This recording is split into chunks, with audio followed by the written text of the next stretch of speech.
What is up, Grunge Bible family? We are pumped up. My name is Ethan Shalloway. I'm here with Chris Salona, and we're here for another episode of the Grunge Bible podcast, where we talk about music, grunge music, whatever we want. Today's going to be fun.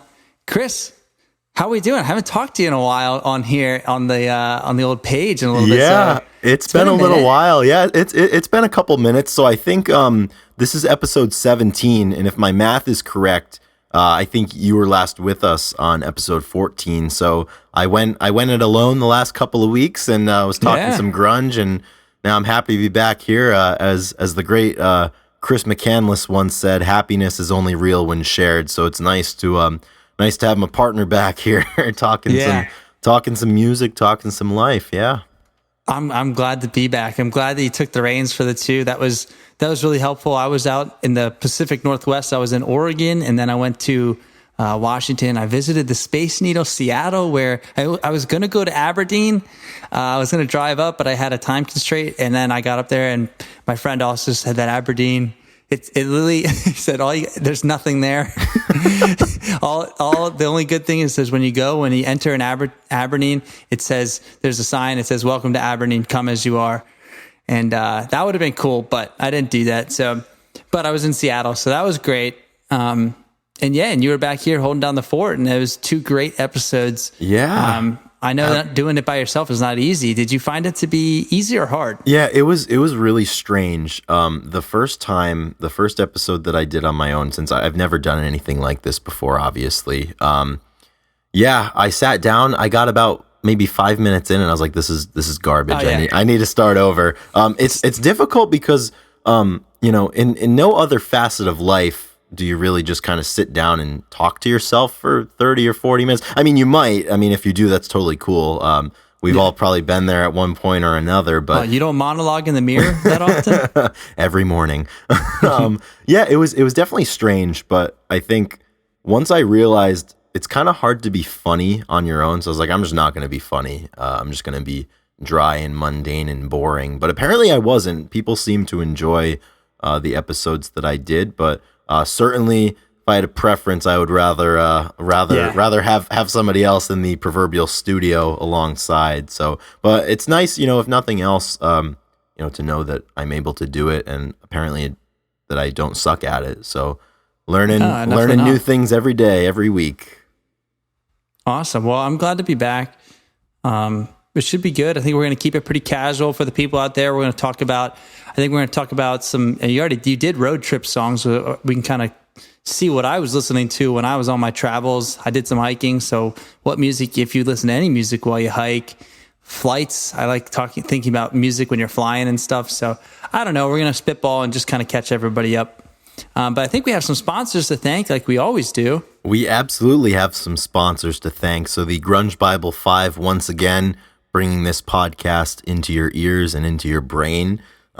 These are our top 5 supporters on Patreon: Victor Schaefer, Shannon Gorgone, Alexis Shannon, Sonny Mashburn, and Release. So thank you to you 5. As always, this is the 17th episode that many of you have sponsored, and we're really grateful that we're still able to do this. 17 is starting to get up to the number where it kind of feels like a lot. And obviously it's all relative. I'm sure I'll say the same thing when we get to like 30 or 40 or whatever. And I definitely said that when we got to 8, but, 17 weeks, a lot of life has happened in 17 weeks, Ethan. Yeah. Well, remember when we were trying to do this like 2 years ago, and we did this last summer. Yeah. We did an episode last summer, and it was bad. And I was probably the most sad I had ever been in my life, and it was just the big sad was in full force. Yeah, there was a lot of stuff going on, and but it's funny how this is week 17, and it's not that hard to be consistent. You just gotta make a little bit of time, and we thought it would be. I don't know. It just took us a little bit to get started, so it is funny how the time passes once you get moving on this. So who knows where the time goes? Who knows where the time goes? So if you're listening out there and you want to start, maybe it's just you want to start a page about music like we did, or a podcast or something, just do it. Just start it and see where it goes. It's the best advice, because we could be like 200 episodes in. Well, maybe not that many, but 200 a lot. You can't get back the time. Yeah. The best time to start is now. Mm-hmm. That's what it comes down to. So let's see, where do we start? I wanted to ask you, so I've been doing a little bit of flying and stuff. And so when you have a flight, what do you usually do to pass the time? Are you a sleeper? Do you watch a movie, or do you make playlists or do you take time to this is where I'm going to listen to my albums that I've been wanting to get into? Yeah, I can definitely say that I've done all of those things. I don't know that I necessarily follow a pattern or a routine, aside from a few things which I'll get to. But I'm usually a music person. I don't often watch things solely because I always forget to download like movies or TV shows or whatever for the flight, and then I get to the gate and I'm like, shit, like I don't have anything. You quick try to download it. Yeah, exactly, and it doesn't work. And then it doesn't work, and you're just like, you're like, shit. Yeah. Well, the nice thing too is like I always forget about that, but at least I always have music downloaded. So usually I'm music, and then any combination of napping and sleeping. But for some reason, when I'm on airplanes, if I sleep, like I always like twitch awake. Every 15 or 20 minutes. And I don't like doing that, obviously, because one, it draws attention to yourself. And we like to keep a low profile when we travel, obviously. That's exactly right. We don't like to bother people. So I feel like that bothers people. But if I'm really tired, I'll catch some rest. But usually I'm just a music and get the eyes closed, maybe look out the window, or inevitably just like look through my photo album on my phone because I get bored and just listen to music and watch old weightlifting videos that I have. Yep. watch old throwing technique videos. Yeah, we've all been there. Oh yeah, great time to critique some old some younger versions of ourselves trying to lift or throw. I like that. That's funny. Yeah. Do you go?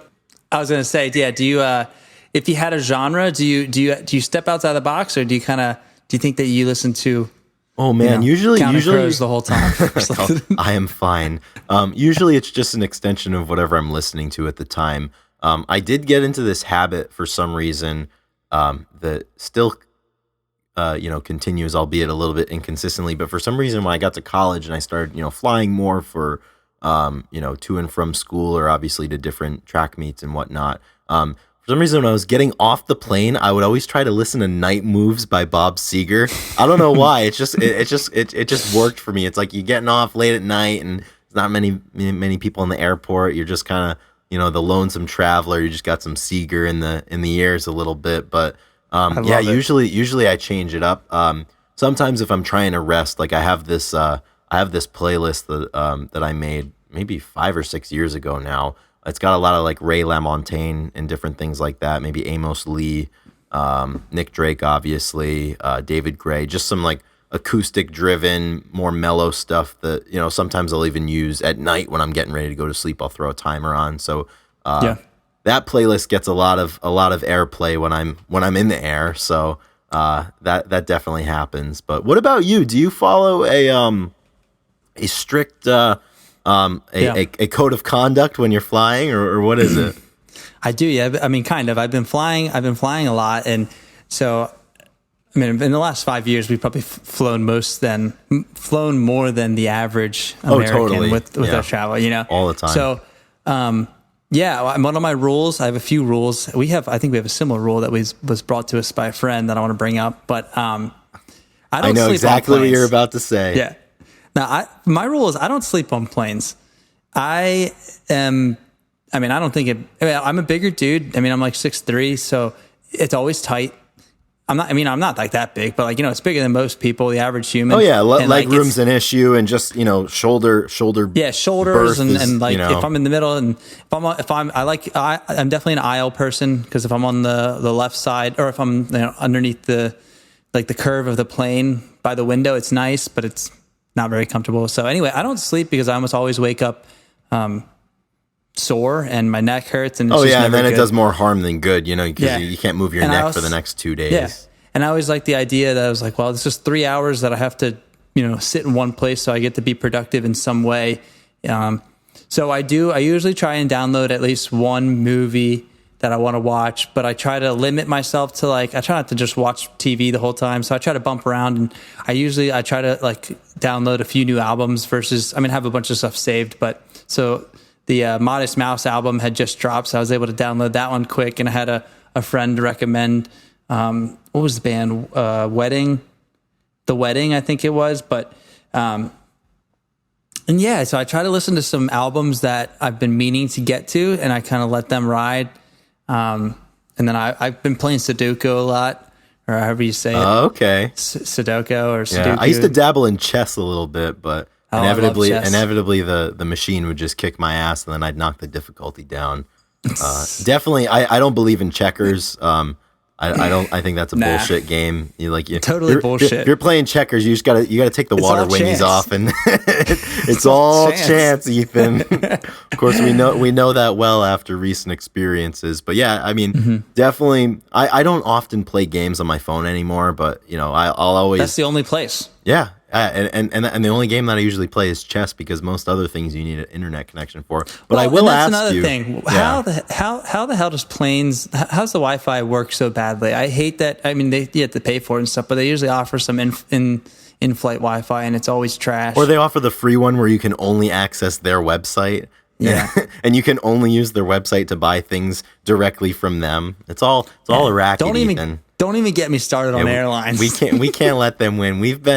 We've had the wool pulled over our eyes one too many times when it comes to these airlines. But I do have a question for you related to flying, and this is as integral to the flying experience as anything else. But where is the best place to sit on a plane?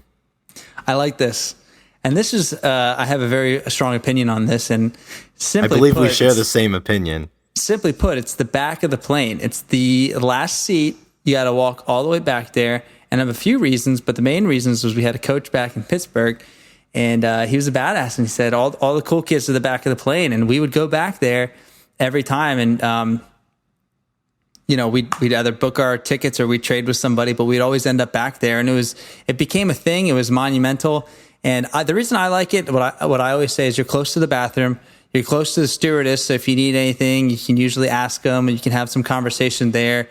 I get to see everybody. I don't have anybody behind me. Oh yeah, which I like. Nobody banging on your seat or anything like that. No toddlers throwing their pacifiers at you. Like I said, I'm a little bit bigger, so if I want to stand up, I stand up, and I'm not in anybody. Like if you're in the middle of the plane, you stand up. People are going to be trying to pass back and forth, and you're causing a scene. So, I mean, of course, you're the last one to deplane, but I'm a patient guy, so I don't really mind, and among my rules is no matter what group I am, if I have a assigned seat, I'm the last one onto the plane too. You're one of those guys, huh? I'm in the last one. Shut the door shut the door on me as I'm coming through, because I don't want to sit on that plane. Before we get going, I don't like sitting on the plane, because usually the plane's not on. It gets hot. So it's poorly ventilated and your eyes get all dry. But yeah, I totally agree. And similar to you, the same origin story for why the back of the plane is the best spot, and that's because of Coach Adam Bray. Yeah, so if you're in the back, you're in the back of the plane. You're flying Bray class back there. Cool kids to the back, and I totally agree. And breaking the law, baby. Absolutely, we're get the Judas Priest going maybe a little bit if you don't want to sleep, because obviously you can't sleep through any of that. Any British steel coming at you. But yeah, totally, and also once you're on the plane, like what you said, you kind of have to exercise that patience, and it's always an opportunity to hone that discipline. That's right. Everybody else is getting up, everyone wants to get off, but you know what? You're here. I'm finishing my coffee. You're finishing your coffee. I just watched that movie last night, The Big Lebowski. I texted somebody last night and told them that I was watching The Big Lebowski, and they know, as you know, The Big Lebowski is very important to both of us. I don't know. They asked me how many times I think I've watched it. I couldn't answer. Yeah, full through. Yeah, that's I couldn't tough, answer it because you've probably done a lot of intermittent watching, definitely a lot of scene watching. Fully through though, yeah. I don't know. It's definitely over 10.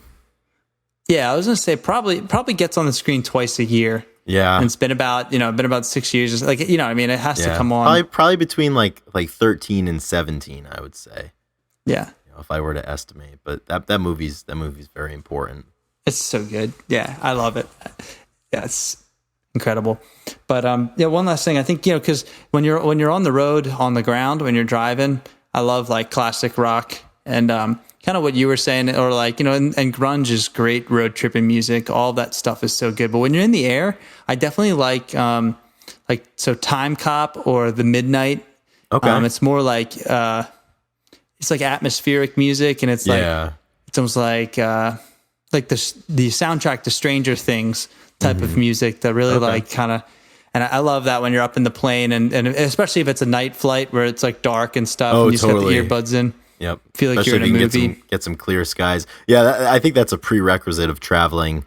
You have to automatically place yourself in some sort of movie scenario, and that's definitely part of the fun of it. And I know you just did a lot of traveling, as you said, and the reason for your absence the last couple of weeks is you were competing at the United States Track and Field Olympic Trials, and what was the experience like? Let's hear about that. Absolutely, yeah, I love that.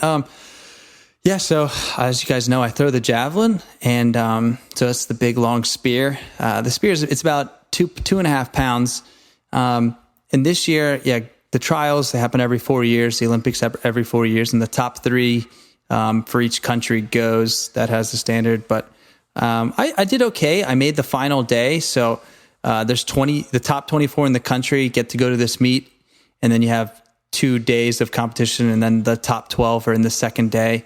So I was able to make the second day. So I made the final, and I didn't throw that well. So I finished number 10 in the country, number 10 in the U.S. I was ranked number 5 going in with my mark. So I didn't quite compete. I mean, it's hard to throw your best. Like it's hard to because it's strictly based on distance. So it is tough to replicate that whenever you most need it. But so I didn't perform exactly what I wanted, but I finished better than I did last year in the country, and I improved my personal best. So it's pretty great. I was really happy. Of course, when you make a long trip out west like that, you want to, maybe perform your best, but you can't always have your best day. That's what I say.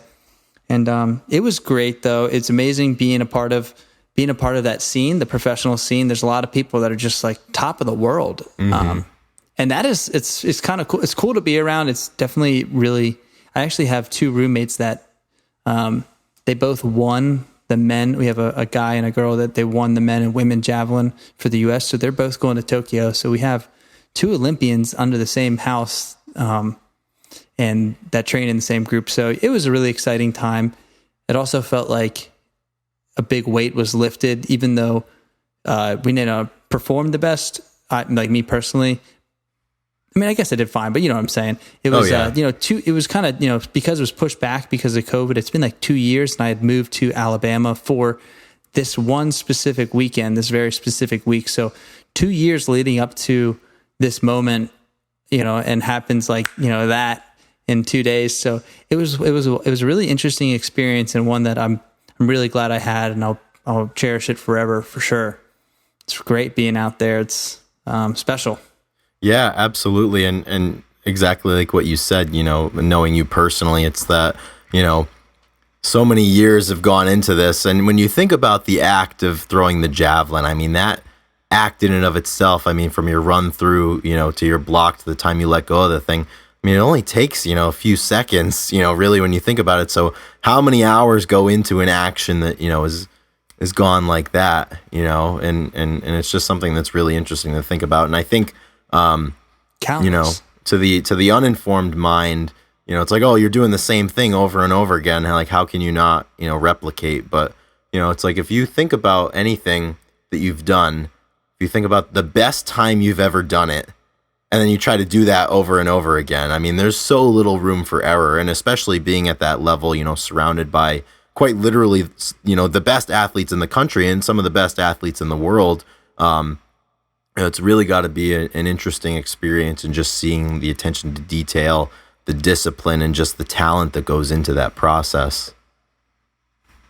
Yeah, it's it's the easiest thing is if you've ever lifted weights and tried to, go for a personal best, you can't, you have to train to be there. You don't just magically improve your discipline without kind of working towards it, I guess. Because that's just like a number. Of course, if you bake a cake, it can be, maybe different or hard to distinguish which is, if it's really that much better or worse. But I think I like that. I like the finite side of it. It's the difficulty behind it. It's so objective. It's entirely objective. Yeah. And obviously in day-to-day life, there are not many things that are 100% objective. Everything is relative to interpretation. But I mean, these types of sports. The only real grunge band, Mudhoney, obviously. being Mudhoney. That is the only finite truth of the grunge world. Yeah, exactly. But I mean, if you compare, people try to compare everybody's voices, and it's just impossible. Right? Yeah, because there's no defined metric, through which to be like, oh, well, clearly Chris Cornell is the best vocalist, and clearly, what about Buzz Osborne? What about Buzz? What about King Les Claypool? Buzzo? Seriously, and that's there's someone out there that thinks Buzz is the best, and that's the interesting thing, even about like professional basketball or something. I mean, the argument goes on forever. It's like, who's the greatest of all time? Is it Michael Jordan, or is it LeBron James, or maybe it's Kobe, or maybe it's Kareem? I mean, with these sports where it's entirely objective, it's like, who's got the best throw? Whose throw is further than everybody else? And then case closed. It's like, that is who the best person is. And it's really interesting. And just, we're in a bunch of different worlds where, the music world, for example, you're never going to be able to answer that question as to who the best is, because it's all subjective. Where in the athletics world, it's like, okay, whoever squats the most has the best squat. Whoever throws the javelin the furthest has the best javelin throw. I mean, that's the end of the discussion. Yep. Except for the people that get into like body frames and body types. Oh, yeah. And pound for pound stuff. I do. I mean, we've talked about this before, and I love, I don't like necessarily comparing bands of different genres, but it is cool to take like a band's career, and then you can pick like where on the timeline that, like, if you talk to them and they'd be like, yeah, honestly, like in 92, like we were just firing at all cylinders. Everybody was so good. And I love kind of like, it's the same thing with like basketball. Like, a lot of that is analogous to sport. Yeah. Like, you just have your Michael Jordans of certain eras, then you have your LeBrons of certain eras, and they're different, but they are dominant. And at the end of the day, you can appreciate them all, just like we can appreciate all the bands, and you don't have to ask Grunge Bible who the best is, or you don't have to tell Grunge Bible who you think the best is, because nobody's the best. So it was nice this season. I'm going back to Pennsylvania next week. But I will be there. Yes, Chris and I are gonna have a what should we call it? I don't want to say a reunion. We're gonna have a celebration of life. I don't know. Absolutely, we made it through, because I think the last time I saw you was last August, so it's been about a year. Nice. We're usually, because of we just don't live near one another. We're usually good for about one or two meetups a year, at least for a little bit of time. So I'm definitely excited to come down and see you and, watch the competition and everything. And it's really strange, like, as you get older and as you have more experiences in different places with different people, how, you have so many people who are so close to you that you don't even really get to see a whole lot. And I think it's like, in one way, it's a testament to those people, but also it's just a shitty reality of life that, like, a lot of your closest friends, like, you can't be in every place at the same time, just as they can't be. But it's always strange to think about. Yeah, it is difficult too, and it's difficult to live close to everybody, basically. Yeah, and then when you travel and meet people, like, the idea that at one point you're going to say move back to home after you go to college across the country, like, you move back to home, and there's a good possibility you never see those people from college again, unless you're very determined and like but like, if it's like it could be an excellent relationship, friendship, or whatever, but it's just so hard that. And once you leave the same place, the time goes by so quickly. Like, for example, we last lived together in 2015, and we've probably only seen one another, in person, probably on 8 different occasions in the last, 6-7 years. And, it's funny. So this weekend, I'm actually traveling to Philadelphia to see one of my friends that I haven't seen since 2017, so it's like 4 years there. And then the following weekend, I'll come and see you, and some of your friends and your family who I haven't seen since last year. And, the years tally up very, very quickly. Yeah. Yeah, it's crazy, but that's why I just love being, the cliche, but living in the present tense living and being able to enjoy the people you're with. It's so important.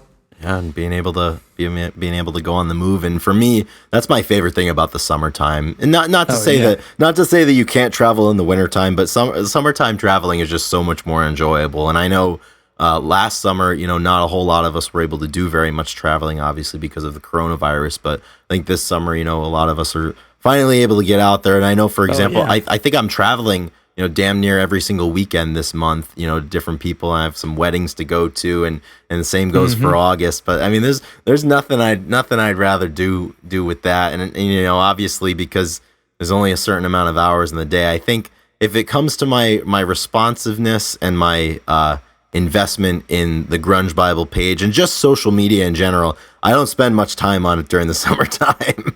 No, and it's not even intentional. I mean, it's not. It is what it is, and it happens every summer for us. Where you just there's like a natural, you just get busy. I mean, it's funny because it's not like we're teachers or anything like that, right? Where we have the whole summer off, but for some reason the way that people our class meets every day. Yeah, but yeah, it's just like a natural thing, which I like. I totally do too. I love this. I love having 4 seasons and the ebb and flow of the years. Could you imagine if we just? I guess if there's no calendar, I don't even know how else. Obviously in some places there's not 4 seasons, but there's still like an internal clock. Yeah. Because of the calendar that was built. Whatever. Yeah. No. But exactly, and it's funny. So like. We normally crank out between 5 and 8 posts a day, especially during the winter time because there's nothing else to do. And during the summertime, it's there's 2 posts on the page today. That's enough. We'll get to it tomorrow. And I really don't. I don't know. I always go back and forth on what's better. If people prefer that we're just posting every 3 hours, or if we just post once a day. I don't think. I don't think it makes them appreciate, the music any more or less. But, I enjoy the interaction. I think everybody else does, but I'm certainly around less for it in the summertime. Yeah. Yeah. I always compare it to bigger brands and stuff, or depends what pages you look at. 'Cause there's some pages that just kind of spam, but then there's also, and that, that does well for engagement, of course. Yeah. It's not rocket science, but then some of the bigger bands, they get it, or bigger celebrities, they get away with posting 1 post every, and you kind of starve the people, and that does its job too. So gotta leave them wanting more. Maybe we'll do that and not post for a month and not tell anybody, and then we'll come back. I wonder what people would. Yeah, I wonder what you guys would say when we finally post back, Into the Flood again. Probably be extremely happy. Yeah, because every single time we've taken a break, because I think in the 5.5 years we've done this, we've taken maybe 3 breaks for a total of probably 3 weeks. But we always tell people. So yeah, I wonder if people think that maybe we were gone, maybe we quit, or what the deal is. And this goes back to one of the discussions. I think it was in the first Q&A that we did on the podcast. How do you think the page is going to end? And honestly, that's what I would prefer. Change your answer? No, that is what I would prefer. I think originally I had said that I wanted us to get banned or something. Honestly, just, the next day, just radio silence. It's like at the end of Good Will Hunting when Chucky goes to pick up Will, only to find out the Will was gone. No goodbye, no nothing. He was just gone. I think that's what I would prefer. The only people that knew it was ending would be us until it was over. Exactly. And people would be on their seat, when are they going to post again, not knowing. Yeah, I think people would be fine without us. Maybe. I hope so. Yeah, because that day will be coming. Yeah, probably not soon, but yeah, you never know. Yeah, we have a podcast now, so we kind of have to keep it moving for a while until we get to 1,979 episodes. As I know. I actually had someone bring that up and ask about it. I can't wait for that episode, all Smashing Pumpkins, which we can do a Smashing Pumpkins episode before that, but... Can we? We talk about how much everybody loves Billy Corgan. the person. He's the most revered man in music, per the last survey with Rolling Stone. No, I'm just kidding. Yeah, so what else? So what kind of music have you been listening to this last 2 weeks? Oh, man. Yeah, so... Or this past weekend, or like what? Yeah, you said a July 4th yeah, weekend. July here in the 4th States. weekend. So, if you're not from the United States, that's the anniversary of American independence, and usually you get a long weekend out of it. So I had a half day of work on Friday. I had Saturday, Sunday, Monday off, and today's Tuesday, what's today, the 6th? Yeah, Tuesday the 6th. So, yeah, I mean, this weekend was filled with merriment and, enjoyment of different sorts of activities and everything. I spent a lot of time outside, surrounded by friends. And, yeah, this weekend I got on a big kick of just, like, I don't know what to call it, just, like, 60s, like, blues, you know what to call fusion. It's like, it's the big beat, man. Like the big beat. I was texting Ethan on Sunday, Sunday evening, and I was trying to explain to him the type of music I was listening to, and the only term that I could come up with was the big beat. I hope there's people out there who hear the big beat and be like, I know exactly what he's talking about. Most people won't get it, but those who do will get it immediately. And it's just, the big beat. The big beat, man. That's what it comes down to, It's you just text me that. There's 3 words. Yeah, and you were like, what is the big beat? I was like, please tell me. And the problem is now I'm struggling to explain the things I was feeling at the time, with that music. And I don't know. I mean, a lot of it was like, maybe blues, fusion, rock from like the 60s. So like a lot of like little bit of Hendrix, some like psychedelic-ish Van Morrison from earlier in his career. Band of Gypsies, obviously Hendrix. Buddy Miles, actually, who was Jimi Hendrix's drummer in the Band of Gypsies, has some solo work out. I was listening to a lot of his work, and it was just fantastic. Obviously, you had some Pink Floyd in there, some Creedence, but man, some Crazy Horse with Neil Young. But I mean, a lot of that music, man. I mean, for some reason this weekend, I just gained a new appreciation or a heightened appreciation for, just like the drummers and the bassists of history, and I mean, when you come down, music in its purest sense is just that rhythm, that's that constant driving rhythm. And some of these guys, man, they really knew what they were doing, and it just kind of, you can connect with it, in such a special way. But yeah, I was really, for some reason or another, I was into music this weekend that was, encapsulated by that concept of the big beat. And I think I'll have to share a playlist that I made this weekend that, kind of encompassed the music that I was listening to. And actually, one of these songs is my song of the week a little bit later on. So nice. We'll gain a little bit of window into that. But yeah, so that's kind of, I've been listening to a lot of that stuff lately. And I know, as you said, you were traveling around a little bit in the Pacific Northwest in Seattle. What were you listening to while you were making your way traveling all around? Was it the big beat? It wasn't quite the big beat. I wish I had that epiphany to understand.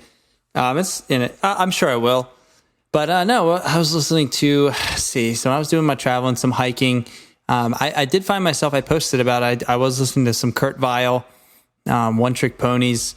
That song was really good. I was thinking about making that my song of the week, but I was doing a lot of singer-songwriter stuff. So not quite classic rock, but the other type of kind of road trip and kind of like, that's just great outside music, that's just great movement music. It's just, I wanted to, I really do like my fast paced music, but I want to really slow down my time out there. So I was listening to, that type of slower, Kurt Vile kind of slings at a slower pace, or, the acoustic guitar can be kind of just like drawn out a little bit, little bit bigger.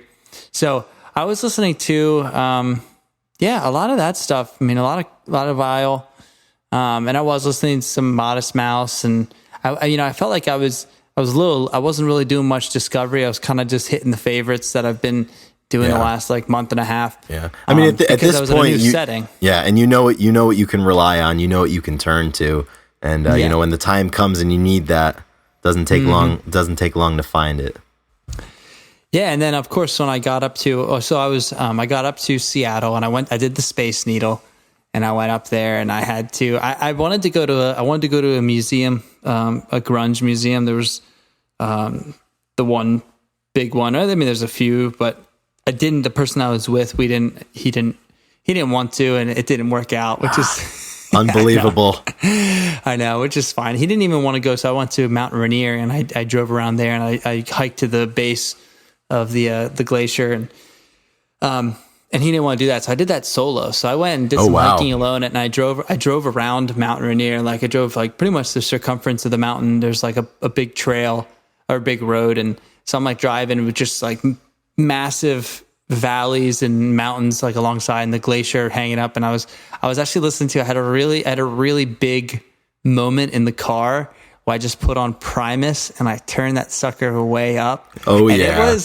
It was incredible. I was just getting so amped up, like there was like a cliff right there, and I was listening to I think I was listening to Here Come the Bastard. I just put on Sailing the Seas of Cheese. Naturally. And that's where you got to go. Yeah. And that was great. I was kind of like amped up. So I was playing some, I don't know, some deeper music, so more with like a pulse to it. Mm-hmm. So it was good.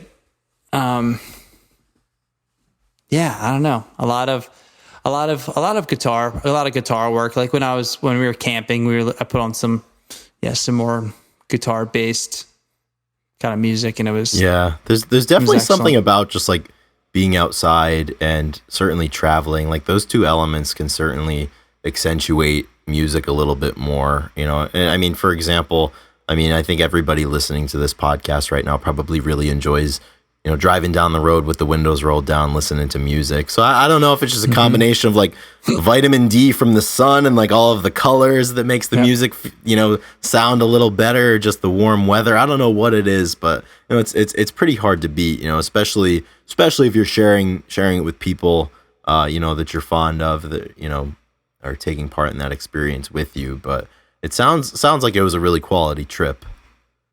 It was. It totally was. It's and it's like you go out there, and I was there for a business trip for the first half. Then I had a few days where I had like a lot of flexibility, so I ended up staying out an extra few days and pushing it back. And it was like I was traveling, and it's funny because I think travel is different than vacation sometimes, because like totally it wasn't stressful, but I was doing so much and trying to take advantage of all your time.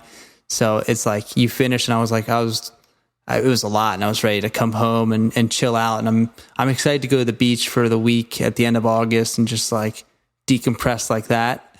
But yeah, I love traveling and seeing new things, and definitely, I'm always reminded that it's not as hard as you think. And a lot of people, like, they want to do this stuff, and it's like, don't make it harder than it is. Sometimes it just takes buying the plane ticket and figure stuff out later. You pull that initial trigger, and then things have to fall into place eventually. Yeah, and just be open to the ideas. I mean, yeah, it was great. There was some great bodies of water out there.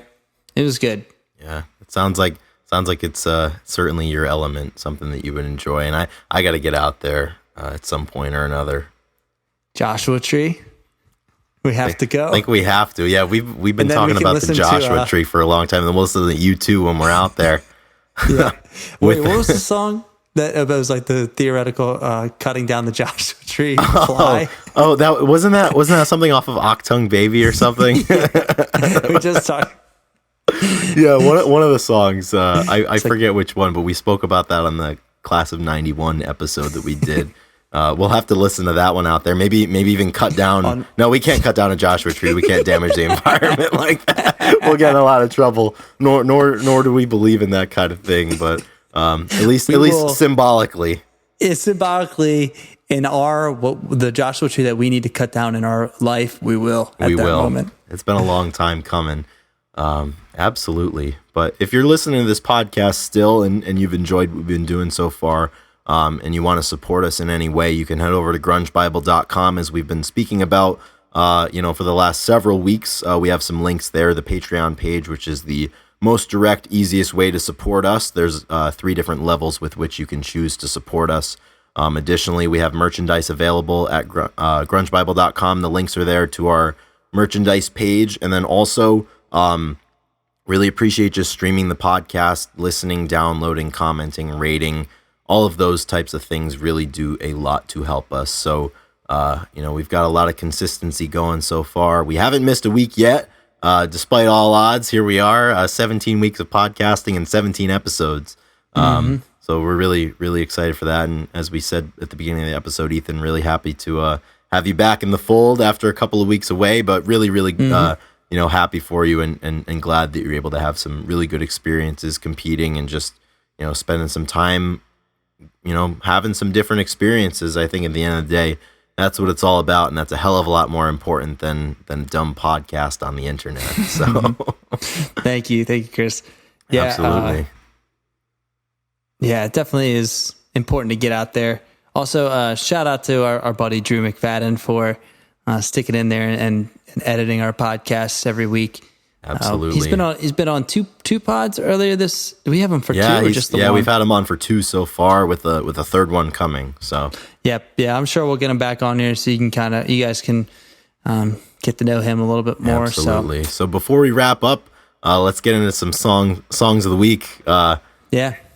I was gonna segue into that because I had my song of the week came on my travels, and it was something that that's not too new, but I was actually listening to a podcast with Bill Simmons, and he had on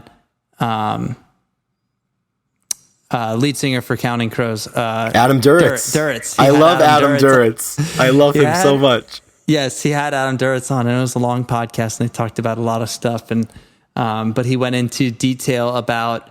It was like, I think it was Bill's favorite song, but it was Mrs. Potter's Lullaby.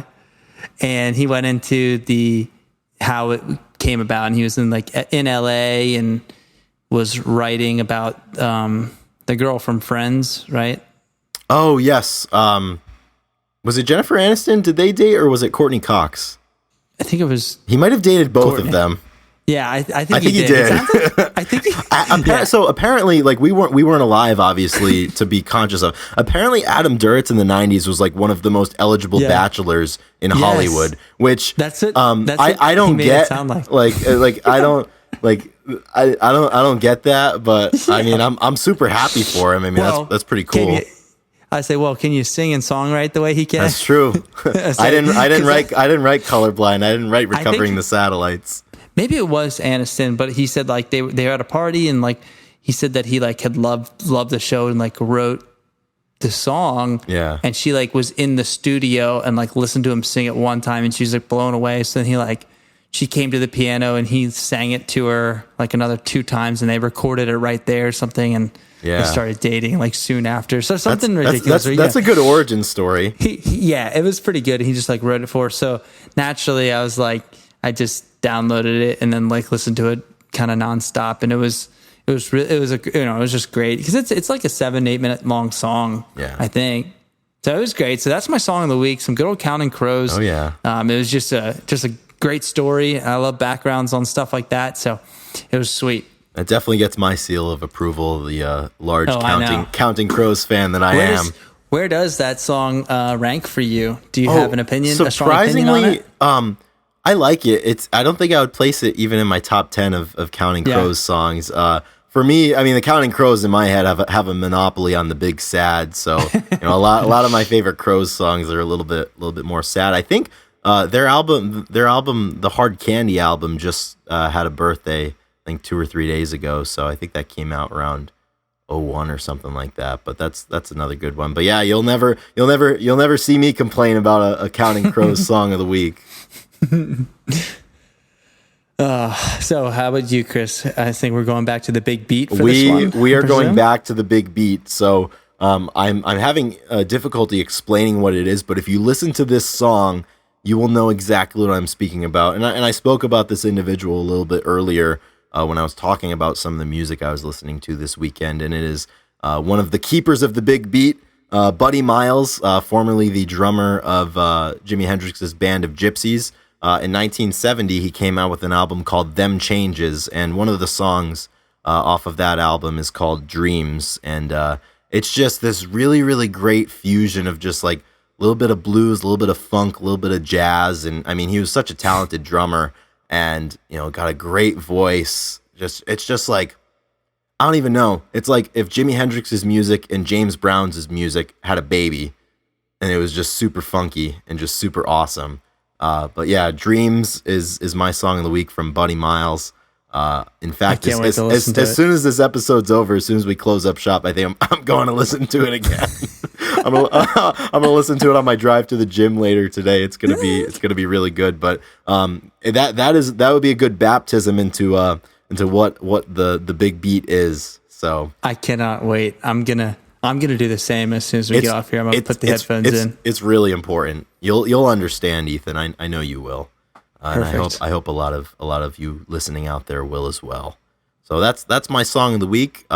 Awesome. I like my song of the week, obviously, since I chose it. I really like your song of the week, since it's Counting Crows. And another 2 good submissions. Absolutely. And another good podcast to boot, our 17th one.